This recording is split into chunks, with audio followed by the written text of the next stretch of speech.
Hello and welcome to what I call a new video, and today we are going to be playing Prussia in Victoria 3. I've been improving relations with Bavaria and also Hanover, not to mention I've also improving relations with Russia, just so they get good relations with me before Hanover breaks away from Great Britain due to the death of the funny old guy, which they just did, actually. Since Bavaria is now cooperative towards us, we can now indeed stop doing some good old bank rolling. Hanover, however, is still cautious towards us. And it was at this time that we have achieved a modern conservative, a new leader for our age. His name, August Prohweiler, with the academic background. He would bring new ideas to the landowners, ideas which greatly benefit our economy and money. This also led to the end of the corn laws. I totally didn't forget to do it for like half a year anyways. We also get a bunch of loyalists from this. And we now comfortably sit at 1.07 million loyalists.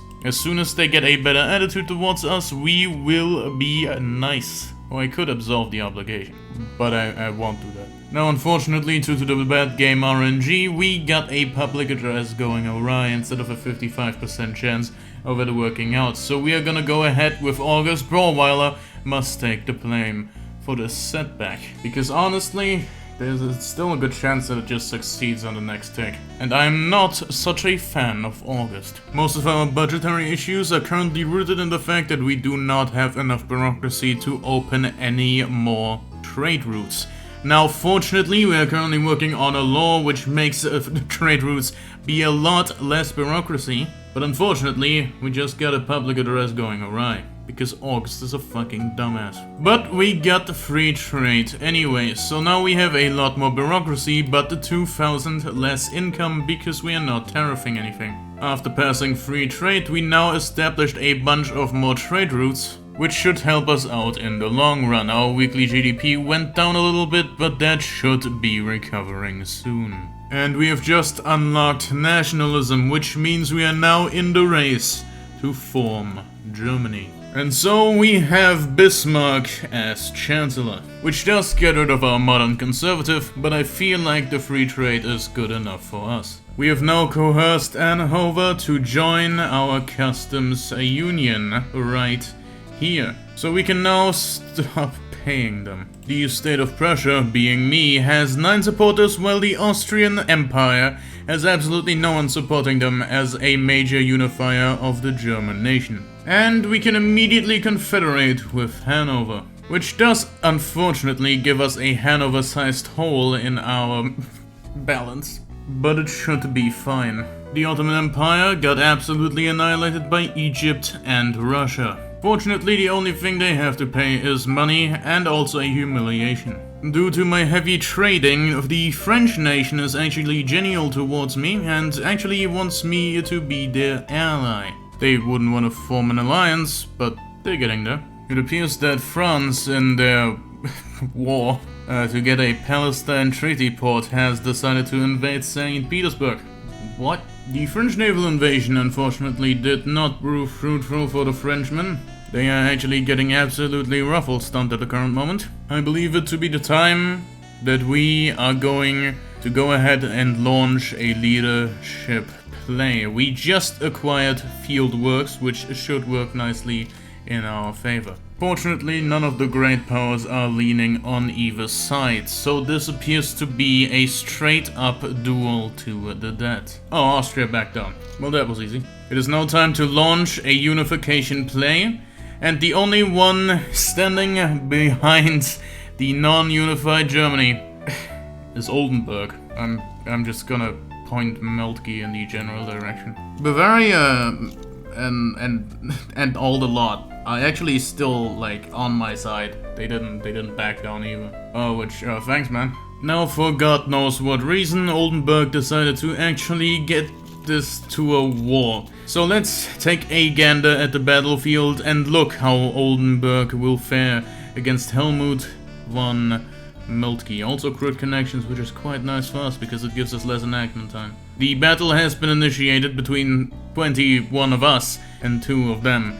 We got poor visibility, which is unfortunate because it's actually the worst thing you can possibly get. And they got the best thing they could possibly get. Fortunately for us, that still means that they suck ass. Because their commander has kidney stones. We formed Germany. Oh, what do we have here? Springtime of the peoples, the brewing revolution in Prussia is expanding radical sentiments across the continent. The rise of radicalism. Because of Nicholas Lemkool, who has joined the rule folk. He is a loved man and a radical. Also a doctor. Radicals at the gates.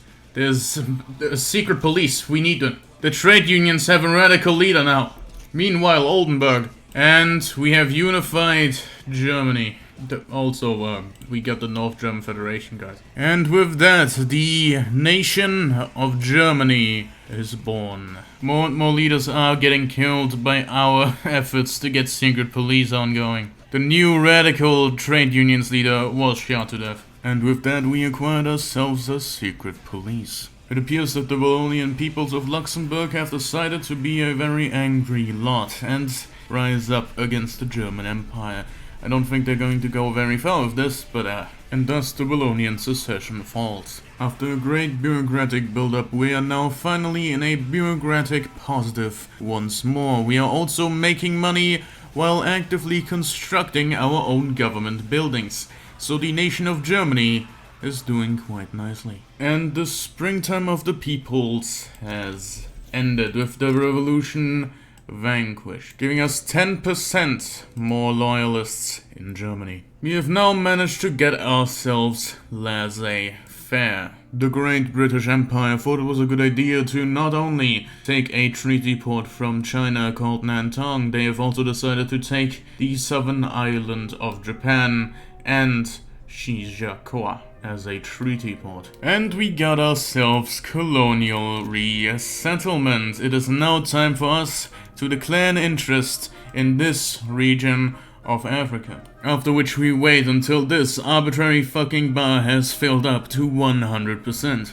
This is genuinely it. For no discernible reason, you are forced to wait. Otto von Bismarck has finally retired as the head of the Junkers, and it's Otto von Bismarck who has taken his reign. It was now time for the invasion of the Homie, followed by the time to invade Oyo. And now at the final battle with Benin, Denmark joined for some reason. The Danish war effort was, however, immediately and utterly annihilated in the matter of a few days. And despite everything, Frederick Wilhelm von Hohenzollern is somehow still alive, at the ripe old age of 84. And so Benin was conquered, and German Africa looked shinier than it ever did before. With just a small Danish addition, we have now achieved peak Africa. Ashanti's not Lamau. In this battle, I somehow managed to kill more people than I wounded, and I killed more people than ran away.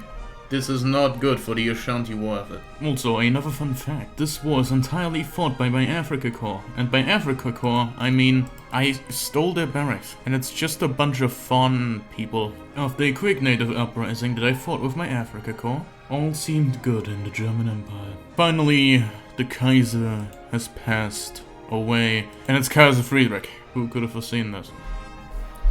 We have gotten ourselves an alliance offer from France, which we will be accepting. France also got themselves a treaty port in China, as well as a treaty port in Algeria. France is having a pretty nice game. My hair looks like an idiot. I do not approve. Also a female Kaiser, hello? I have been growing German Africa as much as I humanly could. Our technology is so good that we are now already getting civilizing mission. Our literacy is only rivaled by the small nation of Cacao, because I was above them.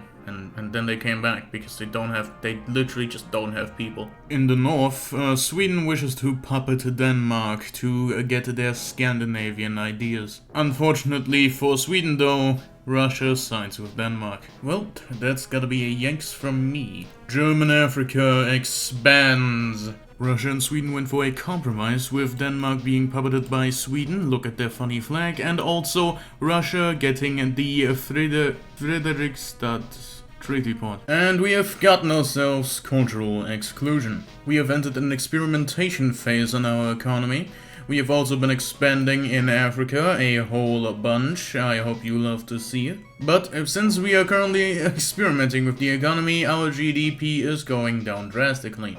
Now we have also reached a literacy of 69%. Nice. And the general living standards in our nation have improved significantly. Our economy has recovered from our temporary experiment with the economy. So the French have decided to go after Bali. Unfortunately for the French, for some reason the Dutch East Indies joined. And unfortunately for me, I'm allied to the French. Gotta be in this war now.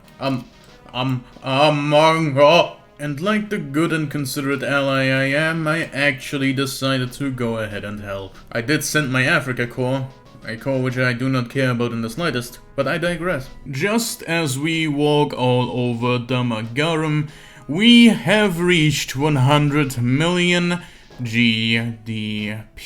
Now let's take a bit of a gander at our army. This is mostly troops borrowed from our army, so it is basically us fighting and also 10 French people. We are absolutely curb stomping these Africans. As an update on our air, still pacifist, and 11. No character traits though. 11 years of life, but did not develop a character. Fucking hates war though. A joint Anglo-Russo invasion of Oman. Truly one of the sentences ever said. I am very certain the only reason Sweden can't form Scandinavia is because of this treaty port by Russia, which is kind of weird, not gonna lie. Oh, I just got the Berlin Conference. I got that before, it's just bugged. At the time it was bugged, because the game didn't even have the achievements correct when it came out. There was this really interesting situation over here in Ethiopia where Britain intervened.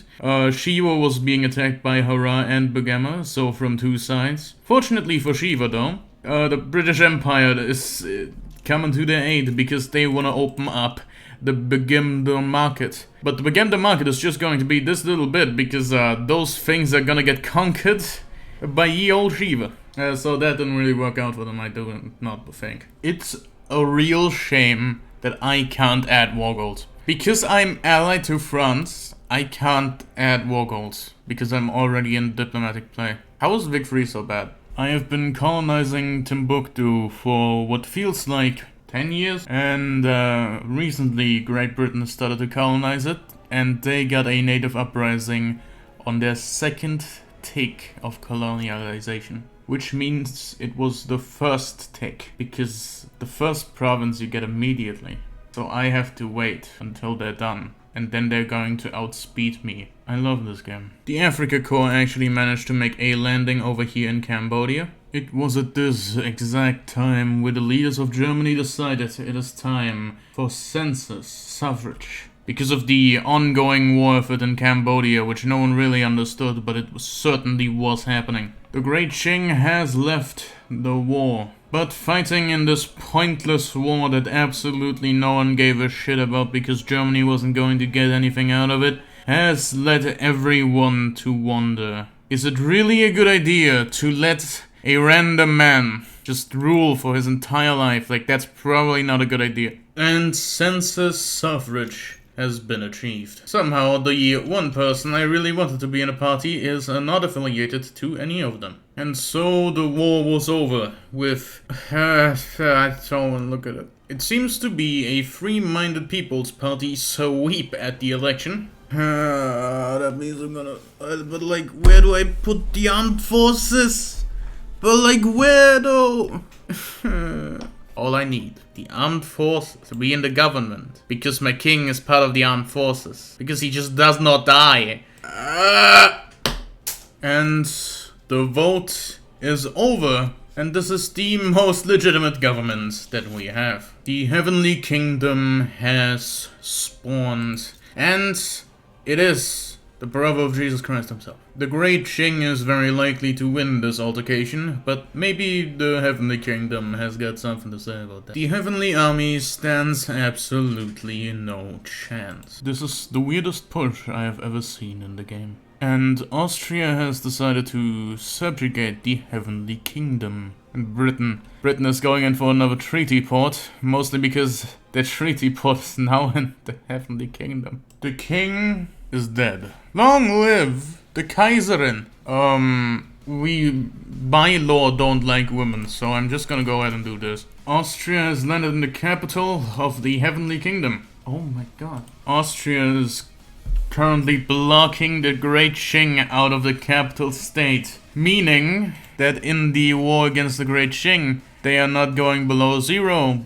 However, they are going below 0 in the war against Austria. Oh god, no. Everyone is attacking everyone else. We have the Great Qing attacking the Heavenly Kingdom. We have Austria attacking the Heavenly Kingdom. Over here we have the British Empire. By that I mean the British Raj attacking the Great Qing and the British attacking Korea. The Heavenly Kingdom is now officially Austrian. They're not in the war though, so it doesn't really matter. The Kaiserin of Germany has still not acquired any traits. Oh, the trial of Kaiserin Margaret. The radical government has imprisoned Kaiserin Margaret from Hohenzollern and hastily organized a trial. The expected outcome is a guilty verdict, followed by public execution. Long live the Republic. Long live Germany. And with that, the Republic of Germany has been established. I hope you liked this type of video. I'm probably gonna do it again. Have a lovely evening.